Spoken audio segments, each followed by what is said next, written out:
Jussara Soares.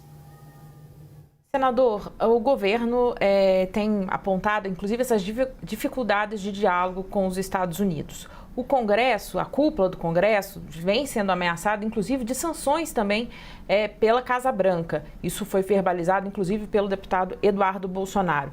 O que a política diz aqui em Brasília, né, e o governo Lula fala que é uma chantagem que está em curso e também uma interferência.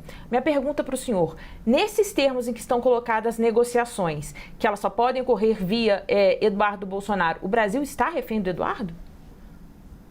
Eu acho que a democracia foi sequestrada aqui no Brasil pelo Alexandre de Moraes e o que o Eduardo está fazendo é tirar esse refém que está nas mãos deles, na mão dele, que é o Brasil.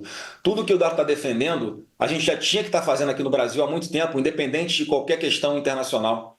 Esse é o ponto. E, mais uma vez, a solução não está lá nos Estados Unidos.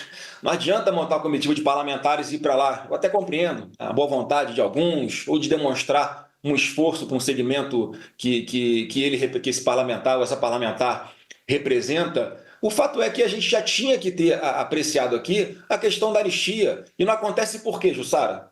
Porque o Alexandre de Moraes ameaça o Congresso Nacional. Olha, se aprovar, vou amanhã declarar inconstitucional. Não sabe nem qual é o texto. Isso é uma independência entre os poderes?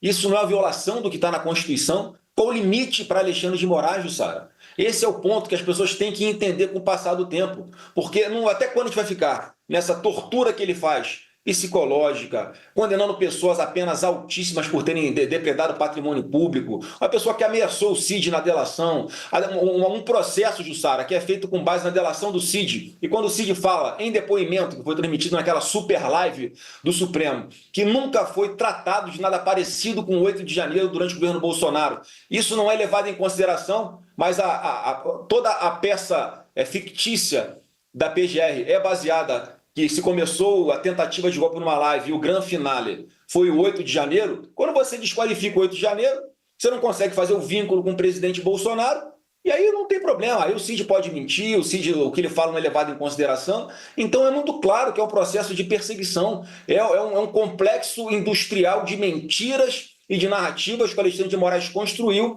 para chegar ao objetivo final dele, que é prender o Bolsonaro.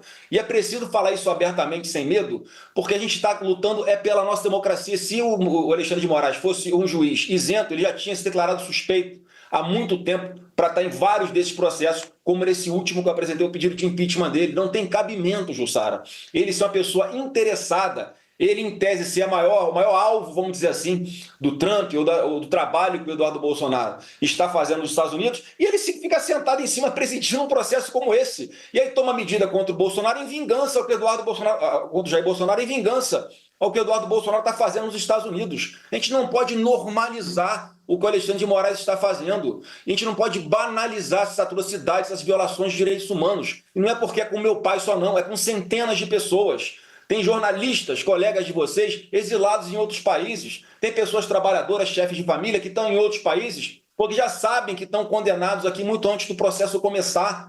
Isso está muito longe de ser uma democracia. Isso que fica entalado aqui na garganta muitas vezes. E eu gostaria muito que a imprensa repercutisse com mais isenção isso. Não estou falando que é o caso de vocês. Mas parece que ninguém esqueceram dessa parte que o Alexandre de Moraes não poderia estar presidindo esse processo. Mais esse processo que ele abriu agora contra o Jair Bolsonaro e contra o Eduardo Bolsonaro. Mas está tudo bem no Brasil. Vamos continuar vendo assim até quando?